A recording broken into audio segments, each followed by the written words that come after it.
Howdy YouTubers and YouTuberettes. This has been with Budget UTV and Homesteading. This is actually for Yamaha Rhino fans. Anybody that owns a Rhino will know what I'm talking about. Okay, this is a Yamaha Rhino rear wheel bearing. You can see the part number right there. You can get these in sealed bearings like this one and non-sealed bearings. Anyone that owns one of these knows that you're going to have to replace the wheel bearings at some point, especially if you get it in a lot of mud. I actually don't do that to my Rhino anymore because I'm tired of changing these.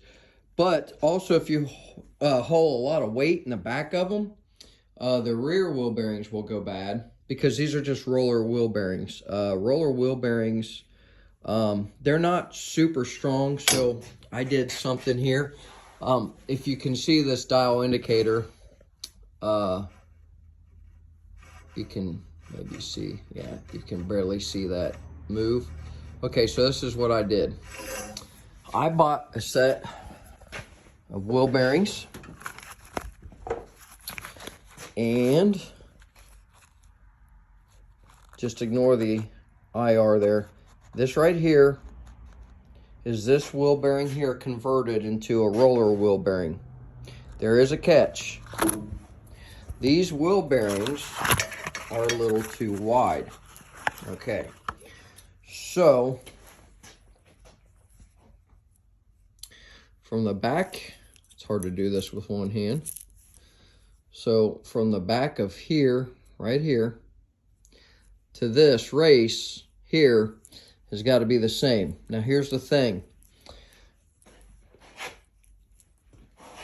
If you put this on a flat piece of metal and you look, hold on, I gotta get it stable. There it is. See how that just barely hits it, just like the other wheel bearing? So these are dead on now. So what I had to do is I had to remove some of the material on the back of the wheel bearing. As you can see, there's still plenty of material there to hold in the rollers in this bearing. Okay, but this bearing here was roughly, I think it was like, I want to say it was 100 thousandths too thick, maybe more than that. It was quite a bit. May have been 2 millimeters. But anyways, I had to precision grind the back of this bearing because these are tapered roller wheel bearings, or I'm sorry, tapered bearings, which are a lot stronger than these. Now, if you set them beside each other, as you can see, they're the same size. You don't have to worry because a Rhino has seals on its hub, so you don't really need sealed bearings, but they're the same outer diameter, they're the same inner diameter, everything's the same. The only thing that was different, like I said, was the width, and the width came from right here. Okay, so I precision ground these down. I tried to turn these on my lathe, and it wasn't working out too well. So that's extremely hard material. So I have one in an old hub, so I'm going to show you what it looks like. It's just a mock-up to make sure everything works. Okay, so this is a Rhino rear hub assembly. Just ignore that. There's a bearing on the outside. I had to make spacers to simulate a hub being on it because the hubs are still on the Rhino. So if you're wondering about that, that's all it is. But if you look in the back here, you can see that there is, I should say, a tapered bearing in there. And it spins real nice. Really nice. And everything is essentially right. It does look like that the axle is out too far, but it's really not, because if you look at where the shine is, that lines up exactly where the seal rides on the old one. Let's see, you can't really see the front. Like I said, I had to kind of make spacer, so it's hard to see in there. But I just wanted to show you guys that, because this will be a lot stronger than them roller wheel bearings. And like I said, you have to precision grind them. It's not convertible. As far as the conversion, you can't just buy this here, this part number, and slap it in, because they're too wide. They're way too wide. Yeah, I had to, like I said, grind down the back of this, okay? And this is where the axle slides into, okay? The axle butts up against this right here, okay? And then the race here, right here, is pressed down inside. And then the other one goes in on the other side.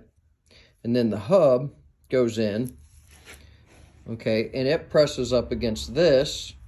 And this is pressed in. Not up against the other one. I should have a hub laying here somewhere. Let's see here. Here we go. This is a front hub, but it'll do. If you look down in here, they go down. There's a spacer in these, which when you convert it over to the tapered bearing, the spacer you take out. You don't need that. There's a...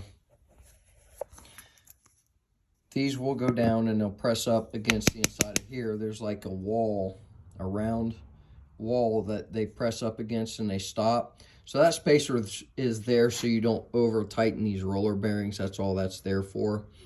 So I just wanted to show you guys that.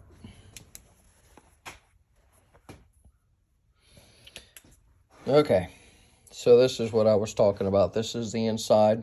This is a front one, but it doesn't matter.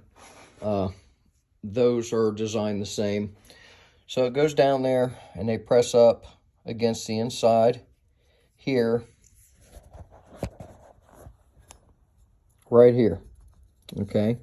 As you can see, these are wore out. You can see that there's a groove in these. And another thing that those taper wheel bearings will do is they'll go in and they'll press up against this when you tighten them down. They'll press up against this corner here, which will help keep this from happening, because these are old and wore out. These things are junk. So I'm going to convert the front ones if I can. I'm not 100% sure if I can, but I'm going to try to convert these. But I just want to give you an idea. So this part of the race here, this will press down this way, okay? And then it'll bottom out right there on that lip. And that's where that spacer is. Right there. That spacer right there. You'll no longer need that because these are tapered. So, and like I said, it'll go down and hit that shoulder. I just wanted to show you guys that. I know that there was a guy that made these tapered bearing kits for these. I was going to buy some. I think I spent like maybe 40 bucks on these bearings, and that would be 4 bearings and 4 races. And like I said, I mean, you know, these spin really free. They're, I mean, I'm pretty happy with that. I'm very happy with that. So this here should last a lot longer than these right here. I mean, I don't want to say these are junk. They have their place, but Yamaha makes a really good product. But this right here, this is not for that application. It's just not. Not at all. You know, and of course there's going to be people out there that's like, well, you know, if you wouldn't abuse them, they wouldn't go bad. Yeah, they will. These will go bad just hauling firewood in them. I know a lot of people that have rhinos, and they just go bad maybe every 4 or 5 years of just running them around, hauling firewood, things like that. These just wear out. These are not made for that kind of a load. These are. You know, just like the old Chevys and Fords and Jeeps, you know, they always had these style bearings because they're a lot better. They're a lot stronger. These, I would say, are probably, if I had to guess, these are probably 4 or 5 times stronger than them. And they're very wear resistant. The good thing about these is if they get dirty, you can take them out, clean them, you know. You will have to order seals. I do have some seals ordered. When I get this back together, I'm going to go ahead and